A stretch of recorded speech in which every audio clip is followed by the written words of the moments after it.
Imagine being deaf for years. You live in silence. People smile at you politely, but they stop talking to you. You become invisible. Now imagine one surgery later, you can hear again, and you think, this is my miracle. My family will be overjoyed. But instead of hearing laughter, love, and welcome back, Dad, you hear the darkest truth. Your family plotting to take everything from you and dump you in a nursing home. That's what happened to me. And I promise you, I became the nightmare they never expected. Stick with me till the end, because I need to know, did I go too far, or was I right to seek revenge? Before I begin, please hit that like button. Share this video with a friend who loves suspense. And subscribe so you never miss another real story that will leave you questioning everything. Asterisk. For the better part of 7 years, silence was my companion. Do you know what it's like to sit at a dinner table and watch lips move but not understand a single word?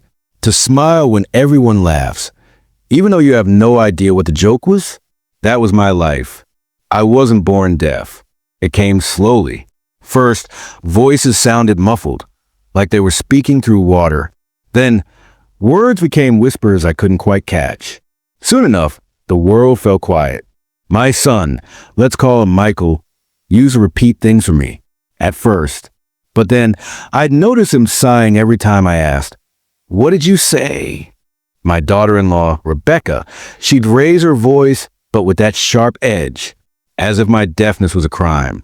And my grandson, Jacob, 15 years old, was too busy with his phone to notice his grandfather fading into silence. I told myself it was normal. Families get tired. Life gets busy. But let me tell you something. Nothing makes you feel more alone than sitting in a room full of people you love and realizing you're not really part of it anymore. Asterisk. Then one day, during a routine checkup, my doctor said words I thought I'd never hear again. There's a surgery that can restore your hearing. I almost didn't believe him, but I went through with it. Weeks later, when the bandages came off, I heard the faintest sound, the beep of a heart monitor, then the rustle of paper, the doctor's voice saying, "Welcome back." I broke down right there. When I stepped outside, I could hear birds, wind, a car horn, my own shoes hitting the pavement. Do you know what that feels like after years of silence? Like being reborn. And my very first thought? I can't wait to surprise my family. I pictured walking into the kitchen, Michael saying something under his breath, and me replying instantly. Their jaws would drop. They'd laugh, cry, hug me. We'd all celebrate. So I made a decision. I wouldn't tell them. Not yet. I'd keep it secret for a while, just to give them the surprise of a lifetime. Asterisk. But fate had other plans. It happened about 2 weeks later. I was sitting quietly in the living room, in my old recliner by the window. Michael and Rebecca were in the kitchen. They thought I couldn't hear. Michael's voice cut sharp through the air. "Dad's useless now. He can't hear. He can't follow anything. He's basically just taking up space." Rebecca laughed. A cold, ugly laugh. "Exactly. Once he's gone, this house is ours. But why wait? We can move him into a home. Say it's for his own good. Then we sell everything. Easy money." My hands froze around my coffee cup. Did I hear that right? Michael lowered his voice. "He'll sign whatever I put in front of him. He trusts me. He always has." And then Rebecca again. "We'll make him feel like it's his choice." Old people are gullible. I can't describe the pain of that moment. Imagine giving your life to raise a son, working double shift so he could go to college, giving up vacations, luxuries, everything, just so he could have more. And now, to hear him plotting to throw me away like garbage, my stomach turned, my ears burned, my hands shook so badly I nearly dropped the cup, but I forced myself to stay still, to stay quiet. They didn't know I could hear, and that gave me one weapon they didn't expect, the truth. Asterisk. That night, I lay in bed staring at the ceiling. I thought of my late wife, God rest her soul. She would have been heartbroken to see her only son turn into this. At first, I told myself maybe I misheard. Maybe they were joking. But no, the tone in their voices, the cruelty, it was real. And I realized something. For years, I thought I was a burden. But no, They were the burden on my love, my trust, my patience. So I made a decision. If they thought I was a helpless, deaf old man, they were about to meet the nightmare they never expected. Asterisk. Asterisk. The next morning, I put on the same act as always, blank stare, nodding when spoken to, pretending I couldn't hear a thing. Rebecca rolled her eyes as she said to Michael, "See? He doesn't even notice when we talk about him right in front of his face." They both laughed. My jaw clenched, but I forced a smile like I didn't know a thing. Inside, though, I was burning. That very afternoon, I called an old friend, James, my lawyer from years back, a man who'd helped me draft my will after my wife passed. He nearly cried when he heard my voice clearly again. "My God, you can hear. What a miracle," he said. "Yes, James," I whispered, "but I need your help. My son and his wife, they're planning to steal everything. I need to protect myself." He grew serious instantly. "Tell me everything." I laid it all out. The conversation I overheard, the plan to trick me into signing papers, their greedy laughter.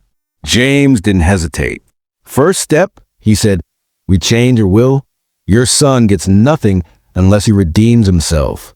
Second, we set up legal protections, power of attorney, finances locked tight. And third, we gather evidence." That word stuck with me. Evidence. So I ordered a tiny recording device online, small enough to slip into a pocket, sensitive enough to capture every word. For days, I kept it hidden near the kitchen. And no, the things it picked up, Michael's voice. The old man's house is worth $500,000. Once its hours were set. Rebecca, I already found a nursing home. Smells like bleach, but who cares? He won't know. Every word was like a dagger to my heart. But each dagger was also a weapon for my revenge. Asterisk. The confrontation came sooner than I expected. It was a Sunday evening. The smell of roast chicken filled the kitchen. I sat at the table, pretending to watch TV with the captions on. Michael walked in with a folder under his arm. His voice was calm, almost sweet. "Dad, I need you to sign some papers. Just routine stuff. For the house." Rebecca followed, her fake smile plastered on. "Yes, dear, it's nothing complicated. Just making sure you're taken care of." My heart pounded, but I kept my face blank. "What is it?" I asked, acting clueless. Michael slid the papers across. "Just some legal adjustments. You know, to make life easier for you." I glanced at the pages. Legal jargon everywhere. But I already knew what it was. The transfer of property. My home. My life. I picked up the pen, my hand trembling. Rebecca smirked, whispering to Michael, "See? Easy." And that's when I struck. Instead of signing, I put the pen down and leaned forward. My voice, steady and sharp, cut through the air. "No." Michael blinked. "What?" Rebecca frowned. "What do you mean, no? You don't even understand what this is." And then I smiled, a slow, deliberate smile. "I understand perfectly.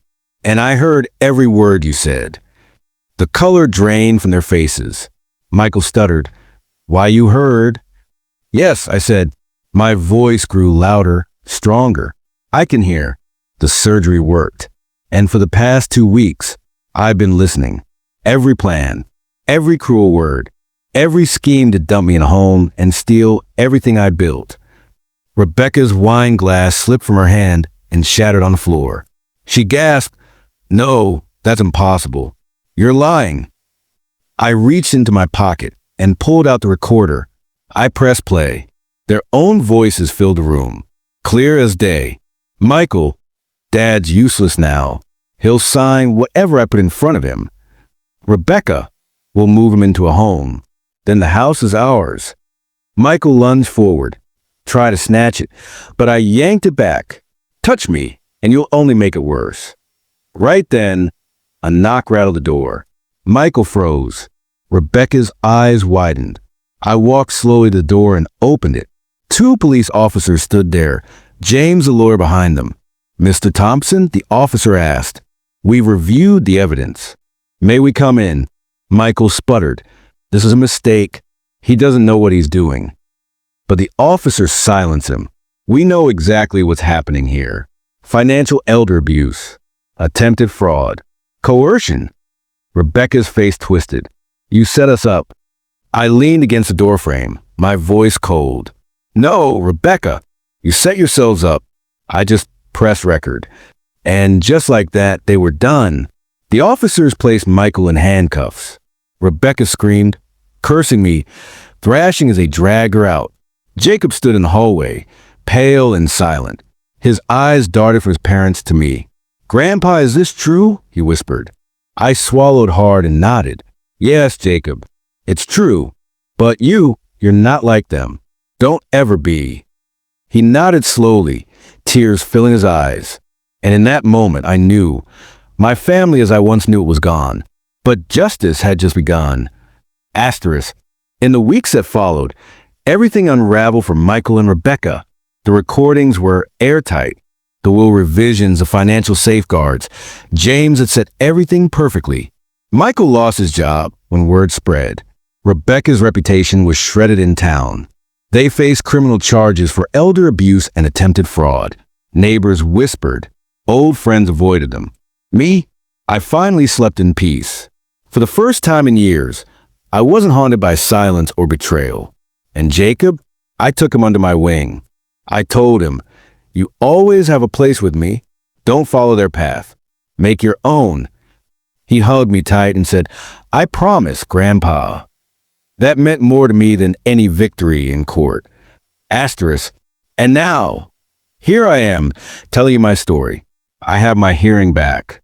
I have my freedom. I have peace.